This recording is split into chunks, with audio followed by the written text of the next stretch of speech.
मुअज़्ज़ज़ सामीन हज़रात, क्या औरतों को भी अलविदा जुमा की नमाज पढ़ना चाहिए?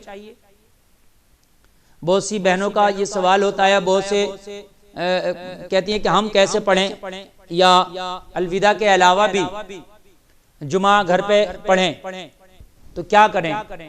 तो मुअज़्ज़ज़ सामीन हज़रात, मैं बताना चाहूँगा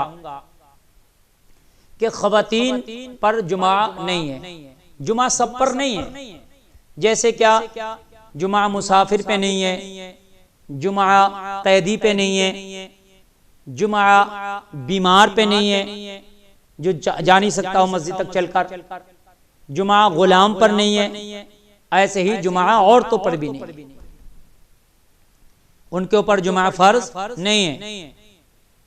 तो उनके लिए अब वो अलविदा हो या गैर अलविदा जुमा, वो अपने घर पर जैसे जोहर की नमाज पढ़ती हैं उसी तरह से ही वो जोहर की नमाज पढ़ेंगे।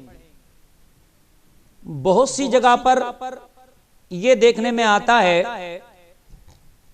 कि मस्जिदों में जहां पर जुमा होता, बड़ी मस्जिदें होती हैं, वहां पर मर्द हजरात जहां नमाज पढ़ते हैं तो वहां पर एक साइड में औरतों के लिए पर्दे के एहतमाम के साथ नमाज पढ़ने का जो है एहतमाम होता है, और खास एक जगह बना दी जाती है पर्दे के साथ कि वो औरतें उसमें आकर पढ़ती हैं।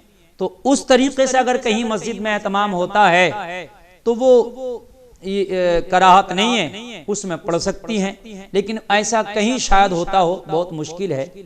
और फिर रास्ते में जाने में भी अगर बेपर्दगी का अंदेशा हो तो फिर वहां भी जाना सही नहीं है कि रास्ते में जाते में भी बेपर्दगी होगी।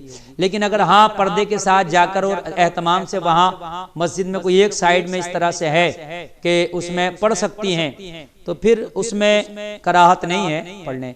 लेकिन घर में रह करके उनको जोहरी पढ़ना है, फिर उनके ऊपर जुमा नहीं है, वो इस हुक्म से खारिज हैं, इस जुमे के हुक्म से निकली हुई हैं। जैसे और लोगों को जुमे से खारिज कर दिया गया है, जो मैंने कैटेगरियां गिनाई थी जैसे गुलाम, बीमार वगैरह की, उसी में ये खवातीन भी आएंगी। तो अलविदा जुमा के दिन भी खवातीन व हजरात क्या करें? खवातीन हजरात यानी औरतें खासकर, तो खवातीन जो हैं वो अपने घरों पर ही नमाज पढ़ें, नमाज ज़ोहर अदा करें, और उसमें जो हैं वज़ाइफ, दुरूद शरीफ वगैरह वो जितना बढ़ाना चाहें वो अपने तौर पर बढ़ा सकती हैं, कर सकती हैं।